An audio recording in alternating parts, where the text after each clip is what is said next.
नमस्कार दोस्तों, कैसे हैं आप सब।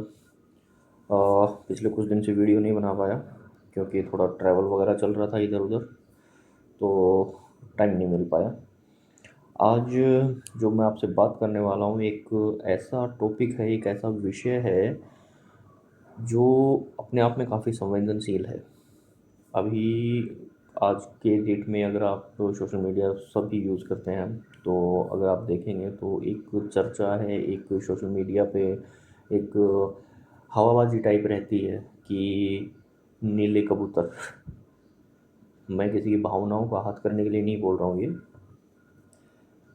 ये टॉपिक एक्चुअली अपने आप में एक सवाल है कि क्यों ऐसा, क्यों आखिर क्यों बोला जाए किसी को नीला कबूतर, या फिर किसी को भी किसी धर्म विशेष से संबोधन देना, उनको किसी तरह से गलत बोलना, कोई उच्चारण गलत करना, कितना सही है कितना गलत है, क्या है इसकी जड़, कौन है इसके पीछे, क्या करते हैं, कौन राजनीतिक पार्टी है, कोई किसी का अपना एजेंडा है, या बहुत सारे लोग हैं जो अपने तरीके से बातें घुमा कर करते हैं, ट्विस्ट करते हैं वर्ड्स को। तो आज मैं उसी चीज़ पर थोड़ा सा बात करने के लिए बैठा हूँ आपके साथ कि आखिर क्यों, क्या ज़रूरत है इस चीज़ की कि आज सिचुएशन ऐसी हो गई है कि एक पर्टिकुलर एक समाज विशेष के लोग जो हिंदू धर्म को ये कहते हैं कि नहीं, हम तो हिंदू ही नहीं है। जो हमारा अपना रिलीजन है, जो हमारा अपना जिस धर्म में पैदा हुए हो आप, जिस धर्म ने सब कुछ दिया है आपको, वजूद है आपका, सबसे इम्पोर्टेंट चीज़ है वजूद है आपका। ये पर्टिकुलर वीडियो किसी पर्टिकुलर किसी धर्म को टारगेट करने के लिए नहीं है, किसी की भावनाओं का हत करने के लिए नहीं है, सिर्फ समझने के लिए है कि कहाँ गलती हो रही है, आखिर प्रॉब्लम कहाँ है। तो आज हम जो जिस विषय पे बात कर रहे हैं वो यही है कि कई लोग पूछते हैं कि भाई बुद्ध कौन थे, बौद्ध धर्म शुरू कब हुआ, हिंदू धर्म कितना पुराना है, और क्या आज जो कुछ बदलाव दिख रहे हैं वो अचानक हुए या फिर इनका इतिहास बहुत पुराना है। तो इम्पोर्टेंट ये है समझने के लिए कि ये जो वीडियो है मेरा, ये किसी को सही या गलत ठहराने के लिए बिल्कुल नहीं है, बल्कि बिल्कुल शांत तरीके से इतिहास और जो फैक्ट हैं उनको समझने के लिए। सबसे पहला ही सवाल जो है वो मेरा यही है कि भगवान बुद्ध कौन थे, कहाँ से आए, क्या नाम, क्या वजूद था उनका, किस धर्म में पैदा हुए। भगवान बुद्ध का जो असली नाम था वो था सिद्धार्थ गौतम। उनका जन्म लगभग लगभग आज से 560-65 ईसा पूर्व लुम्बिनी में हुआ, जो कि आज के टाइम में नेपाल में है। वो राजकुमार थे, लेकिन जीवन के जो दुख थे, बीमारी थे, और जो मृत्यु होती थी उनको देखकर उन्होंने सब कुछ छोड़ दिया और सत्य की खोज में निकल पड़े। देखो, ये ध्यान रखना यहाँ पे कि ये इम्पोर्टेंट वर्ड है कि सत्य की खोज में निकले। अब यही पूरा सार है इस चीज़ का। कई वर्षों के तप और ध्यान के बाद उनको ज्ञान की प्राप्ति हुई, बस तभी से ही वो बुद्ध यानी जागृत व्यक्ति कहलाए। एक ऐसी मूर्त अवस्था जिसको आप ये बोल सकते हैं कि जिसको सब चीज़ों का ज्ञान हो गया, जिसने जीवन को समझ लिया है, जीवन जिसने पूरे जीवन के सार को समझ लिया है। अब बौद्ध धर्म क्या है और कब शुरू हुआ, ये बड़ा ही इम्पोर्टेंट है कि जो है बुद्ध जो है वो कोई ईश्वर केंद्रित धर्म नहीं है। इम्पोर्टेंट चीज़ यही है कि ये कोई ईश्वर केंद्रित धर्म नहीं है, इसमें कोई ईश्वर नहीं है। जो बुद्ध हैं, जो अपने आप में गुरु हैं, वही धर्म है अपने आप में। उन्होंने इंसान के दुख को समझने और उससे बाहर बाहर निकलने का रास्ता बताया। जो उनकी शिक्षा का आधार था वो था चार आर्य सत्य, अष्टांगिक मार्ग, करुणा, अहिंसा और ध्यान। जो बौद्ध धर्म ने दिया वो था जाति भेद, भेदभाव नहीं, जाति भेद, अंधविश्वास और भारी दिखावे। इसका इसके जो आंतरिक सुधार थे ना, उस पर जोर दिया। जाति भेद, अंधविश्वास और बाहरी दिखावे का जो आंतरिक सुधार था उस पर जोर दिया उन्होंने कि भाई ये चीज़ें नहीं होनी चाहिए। फिर हिंदू धर्म क्या है, ये कितना पुराना है, ये भी साथ साथ हमें समझना ज़रूरी है। अब हिंदू धर्म, जिसको हम सीधे तौर पर सनातन धर्म बोलते हैं, ये दुनिया का सबसे प्राचीन जीवन दर्शन है। इसका कोई एक संस्थापक नहीं है, कोई एक किताब नहीं है। इसमें वेद हैं, उपनिषद है, रामायण है, महाभारत है, और भी बहुत सारे ग्रंथ हैं जो हज़ारों साल पुराने हैं। अब इतिहासकार जो बोलते हैं, जो हिस्टोरियंस बोलते हैं, या फिर हमारी बुक्स जो बोलती हैं, और जो एविडेंस जो बोलते हैं, वो है कि हिंदू धर्म बुद्ध धर्म से कई सदियों पहले से मौजूद था। अब ये एक बड़ा सोशल मीडिया पे होता है ना, अरे कहीं पे मंदिर खोदोगे तो तुम्हें बुद्ध की मूर्तियाँ मिलेंगी, उनको तोड़कर भगवान की मूर्ति बिठा दी, पहले बुद्ध था। नहीं, अब सवाल वही है कि सबसे पहले कौन आया, वो हिंदू या बुद्ध? अगर सीधे शब्दों में कहा जाए तो सनातन धर्म पहले से था। बुद्ध उसी सांस्कृतिक और दार्शनिक वातावरण में पैदा हुए थे, उसी धर्म में पैदा हुए वो भी, जहाँ पे कर्म, पुनर्जन्म और मोक्ष जैसे विचार पहले से मौजूद थे। ठीक है, अब इन्होंने इन तीनों चीज़ों को, कर्म, पुनर्जन्म और मोक्ष को हमेशा अपने साथ लेके चले इनको। इसका मतलब ये चीज़ें जो एग्जिस्ट करती थी, कुछ चीज़ें उन्होंने अपने साथ रखी, उनको बिल्कुल त्याग नहीं दिया उन्होंने। उन्होंने इस चीज़ को माना, एक्सेप्ट किया कि हाँ ये चीज़ें भी होती हैं।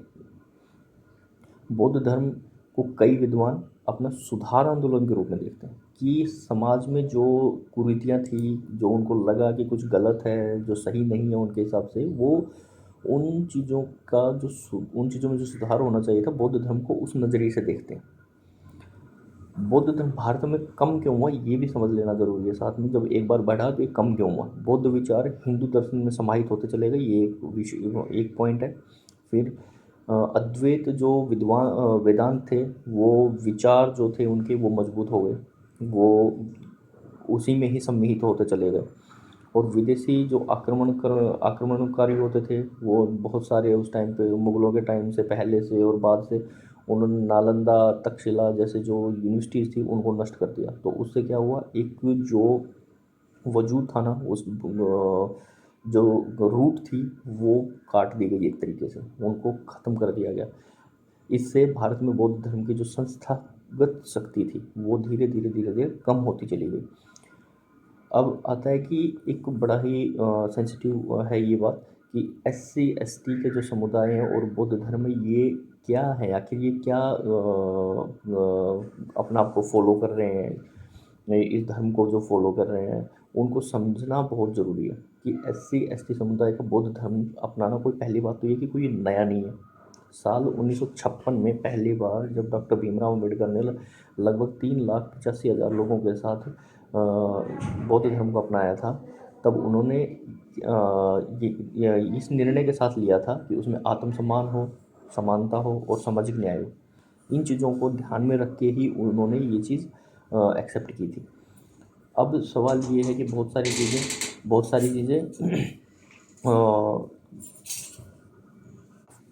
अब सवाल ये है कि जो बहुत सारा इशू जो क्रिएट हुआ है, कहते हैं कि 2014 के बाद से क्रिएट हुआ है। इसमें देखो, 2014 का ना कोई लेना देना नहीं है सीधे तौर पे। ये एक सोशल मीडिया का बज़ है अपने आप में, कि ये चीज़ें ऐसे हो गई 2014 के बाद से लोग इन चीज़ों में ज़्यादा चल पड़े। ऐसा कुछ नहीं है। असल में ये जो प्रक्रिया एक तरीके की, ये ना दशकों पुरानी है, डिकेड्स ओल्ड। आज जो ज़्यादा दिख रहा है उसकी उसका रीज़न है सोशल मीडिया, और बार बार इसका पोलराइजेशन करना, पॉलिटिकल एंगल से इन चीज़ों को लेना, ये इसका जड़ बन गई है अभी। ये वैसा का वैसा है, इसमें कुछ चेंजेस नहीं है। ये धीरे धीरे होता आया है। उससे पहले लोग बौद्ध धर्म से निकल के हिंदू धर्म में बने। कर्नाटक में और उत्तर प्रदेश में बहुत सारे लोगों ने बोला कि नहीं, अब हम बौद्ध धर्म नहीं रहना चाहते, हम तो वापस अपना हिंदू धर्म में आएंगे। तो ऐसा भी हुआ है। तो इसकी कोई जाति या पहचान का कोई सवाल नहीं है इसका, या फिर किसी एक पार्टी से या सरकार से कोई रिलेशन नहीं है इसका, बल्कि ये एक सैकड़ों साल पुराना जो सामाजिक ढांचा है, उससे जुड़ा हुआ है। अब बात आती है कि क्या बौद्ध धर्म और हिंदू धर्म विरोधी है? बिल्कुल भी नहीं, ऐसा है ही नहीं। ये लोगों की एक गलत धारणा है, जो अपने आप को ठीक कर लेना चाहिए मेरी नज़र में। तो कि कई हिंदू परंपराओं में जो बुद्ध को विष्णु का अवतार माना गया है। अब ये कितना सही है कितना नहीं, ये वाकई मैं भी नहीं बोल पाऊँगा। और बौद्ध और हिंदू दर्शन में करुणा, अहिंसा और आत्मचिंतन, ये जो मूल विचार है, ये एक जैसे हैं। मतलब फ़र्क मार्ग और व्याख्या का है, दुश्मनी का नहीं है। इसको इसको समझने की ज़रूरत है। अब जो मेरा कंक्लूजन इसमें मैं आपको दे सकता हूँ, वो ये है कि बुद्ध ने कभी भी धर्म बदलने का आदेश नहीं दिया। कभी नहीं कहा कि तुम जैसे मैं एक धर्म से निकल के आया, मेरा मकसद था सत्य की खोज करना, जीवन को समझना, तो मैं अपने धर्म से निकल के आ गया। मैंने अपने आप को उन चीज़ों से, उन बंधनों से मुक्त कर लिया। तो बुद्ध ने कभी ये नहीं कहा कि तुम मेरी तरह से अपना धर्म बदल लो या फिर मेरी तरह से अपना घर छोड़ दो। ऐसा नहीं कहा उन्होंने। उन्होंने सिर्फ इंसान को बेहतर बनने का रास्ता दिखाया। अगर समाज में सम्मान, समानता और संवाद होगा तो टकराव की जगह समझ अपने आप आ जाएगी। सीधी सी बात है। इसलिए मैं कह रहा हूँ कि इतिहास को जानना ज़रूरी है, लेकिन उससे ज़्यादा ज़रूरी है आज और कल को बेहतर बनाना। तो ये छोटे से मेरे पॉइंट थे, मेरा व्यू था, मेरा समझना था। आप क्या समझते हैं? आप अपना बता सकते हैं। जय हिंद, जय माँ भारती।